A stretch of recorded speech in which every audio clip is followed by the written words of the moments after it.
उस दिन बरसात हो रही थी। ब्राकर नदी उफान पर थी। शिबू सोरेन को घेर लिया था महाजनों के गुंडों ने, लेकिन उन्होंने बाइक समेत नदी में छलांग लगा दी। सबने मान लिया शिबू अब नहीं बचेंगे, लेकिन कुछ देर बाद वो तैर कर दूसरी तरफ निकल आए और यहीं से शुरू हुई एक मसीहा की कहानी। नमस्कार दोस्तों, अगर आप लोग मेरे चैनल क्राइम कथा धर्मा पर नए हैं तो कृपया मेरे चैनल को सब्सक्राइबर एवं बेल आइकन घंटा जरूर दबा देना। दोस्तों, आज मैं आप लोगों को जो कहानी सुनाने जा रहा हूं, यह एक आदिवासी समाज के एक उस योद्धा की कहानी है जिसने न केवल सूदखोरों महाजनों से टक्कर ली, बल्कि झारखंड का नाम का नया राज्य भी बनवा डाला। और उस योद्धा का नाम है दोस्तों शिबू सोरेन। शिबू सोरेन का जन्म 11 जनवरी 1944 को गोला प्रखंड के नेवरा गांव में हुआ था। उनका पिता सोबरन सोरेन एक गांधीवादी शिक्षक थे जो महाजनों के खिलाफ आदिवासी को जागरूक करते थे। लेकिन 1957 की एक ठंडी रात में शिबू की जिंदगी बदल दी जब उन्हें पता चला कि महाजनों ने उनके पिता की हत्या कर दी। उस दिन से एक स्कूली छात्र जो कभी सरकारी नौकरी के सपने देखता था, अब वो आदिवासियों को मसीहा बनने की राह पर निकल पड़ा। गांव में जितने भी सूदखोरों महाजन 500% ब्याज लेते थे जो वो नहीं चुका पाते थे, उनकी जमीन कब्जा कर लेते थे। शिबू ने विरोध शुरू कर दिया, धान काटो आंदोलन चलाया। महाजनों के जमीन से जबरन धान काटकर गरीबों में बांट दिया। तीर धनुष उठाए उनके समर्थकों खेतों को घेराबंदी करते और महिलाएं धान काटती। आदिवासियों का एक नया नेता मिल चुका था। जी दोस्तों, वो नेता और कोई नहीं बल्कि शिबू सोरेन थे। फिर उन्होंने 4 फरवरी 1972 को धनबाद में एक ऐतिहासिक बैठक हुई। इसी में बनी झारखंड मुक्ति मोर्चा यानी जेएमएम। विनोद बिहारी महतो इसका अध्यक्ष बने और शिबू सोरेन महासचिव।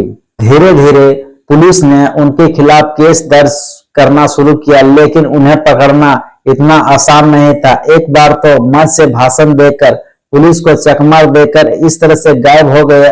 अब उनका नाम बेसम गुरु हो चुका था। आनी वो देश का गुरु बन चुके थे।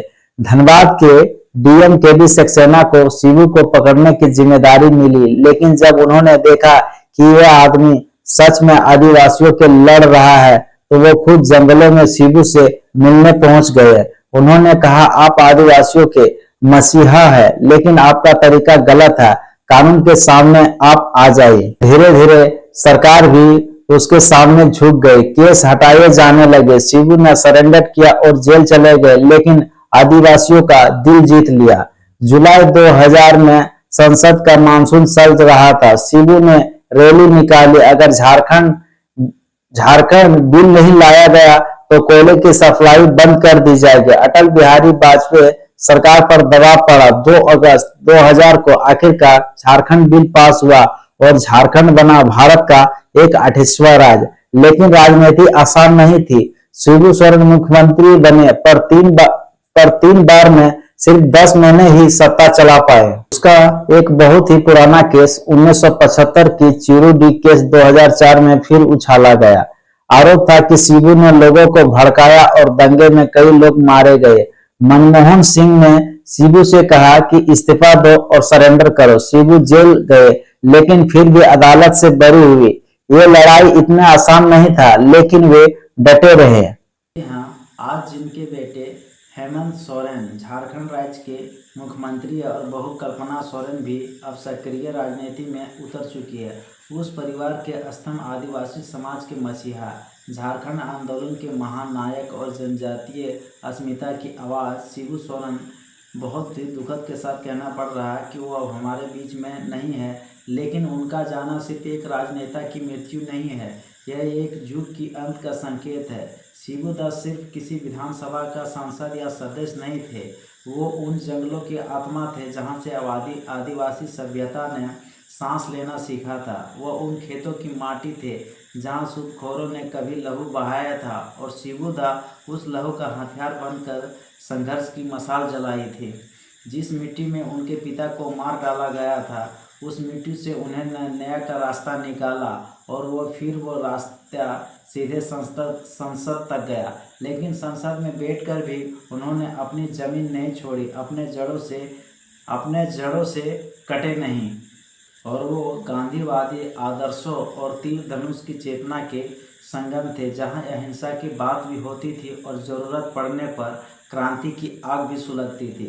उन्होंने सिर्फ झारखंड ही नहीं बनाया बल्कि उस झारखंड को एक पहचान दी जो सदियों से हाशिए पर था। जब झारखंड बना तो उसकी आत्मा भी बनी शिबू सोरेन, और आज हम उन्हें श्रद्धांजलि देते हुए ये सिर्फ एक व्यक्ति की नहीं है, एक पूरी पीढ़ी की स्वाभिमान, बलिदान और संकल्प का नमन है।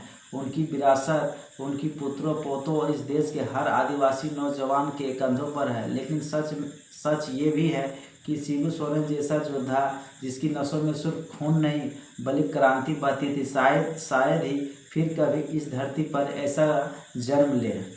देशम गुरु अमर रहे। जोहार।